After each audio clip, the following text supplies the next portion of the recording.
Did you know that cleaning products could actually add to the corrosion of your equipment over time?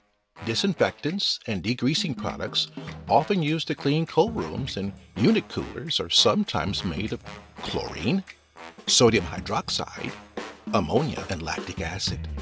Let's look at these components one at a time to see their effect on a unit cooler's construction. Chlorine. It tends to overreact to copper, causing a deposit of copper sulfate. Corrosion can then occur under the deposit of copper sulfate, which can even cause holes to form or pitting to occur. Sodium hydroxide. It destroys all ferrous materials, causing corrosion of the material guard sheets that hold the coil segments together. Ammonia and lactic acid. They tend to attack copper, forming black micro pits which result in perforation of the refrigerant tubing and other components. To reduce your risk of corrosion, choose a detergent which is compatible with your unit cooler's construction.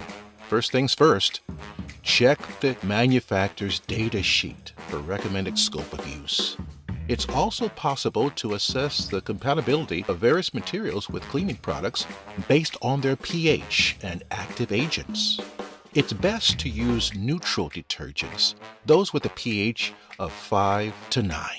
And finally, be sure to thoroughly rinse the unit cooler with clean water to prevent the cleaning solution from staying in contact with the unit cooler's various materials.